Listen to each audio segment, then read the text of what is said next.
Save Our Strays is a local dog rescue charity. It was founded in 2002 by 3 local people, 2 of which were still quite prominent in the charity, the treasurer Peter White and Margaret Young, the current chairwoman. We've managed to rescue and rehome over 2,000 dogs, which we feel is pretty good for just such a small organisation. We believe that every dog should have a chance in life regardless of its age or its medical condition. Which is why we support Golden Oldies, which are dogs over 10-year-old.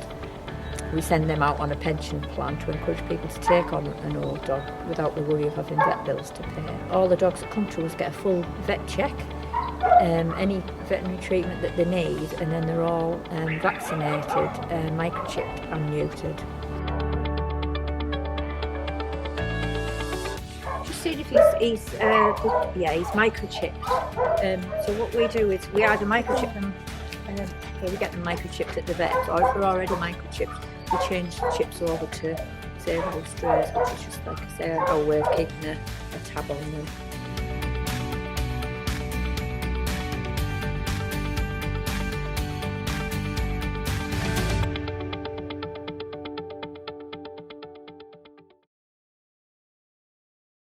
This is our Lola. Lola is 3 years old and she was taken to Vets for Pets to be put to sleep. You can probably see her skin at the moment. She's full of scabs, but she is 100% better than when she came to us.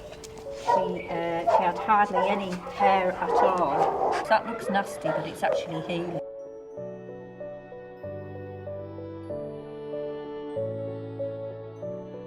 The story behind her is that apparently her owner had died, her original owner, and she'd been looked after by various neighbours because she had nowhere else to go. We see dogs as part of the family, so any treatment that they need, we get them the treatment. She's a very friendly dog, as you can see. So currently we're taking her for baths twice a week. She's on a course of antibiotics, and she's also got an ear infection as well, which we're treating her for.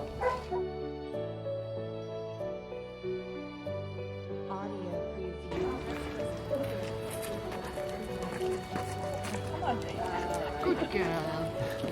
This is Benji. He lived with his sister. They were basically locked up for 8 or 9 hours a day in a cage. They were very frustrated, and what was happening was he was fighting with his sister, and they had quite a serious fight, so they had to pick one of the dogs to be put to sleep. For the owners, that was the only option. He's very sweet, very affectionate and lovable, but he'd need to be homed as an only dog.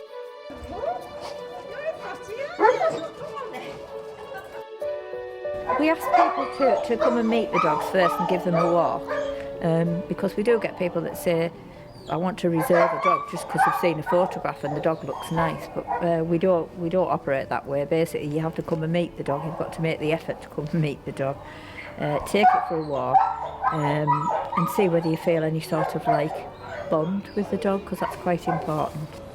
If everything's okay, we will do a home check. We actually come out to your home, and we do rehome the dogs within a 60-mile radius, so sometimes we're travelling quite far.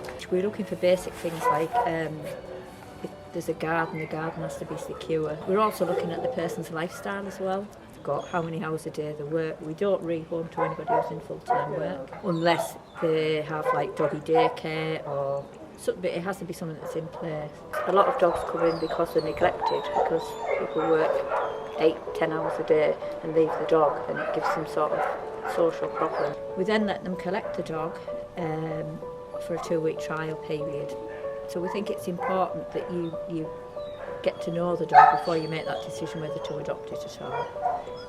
So we will extend the 2-week period if necessary. If the people who've got it are ever unable to look after it, we always take the dogs back. We guarantee them a home.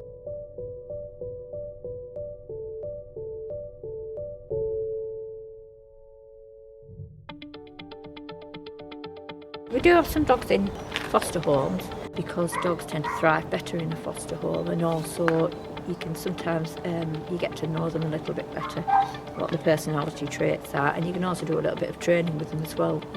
We do also work with the behaviourists. If we get dogs that go into homes and they demonstrate certain types of behaviour, which could be dog aggression, so we work with a behaviourist and we pay for her to go out and assess them and give the new owners a programme of things to do, basically, to sort of reprogram that dog, because we want the dog to stay out in that home.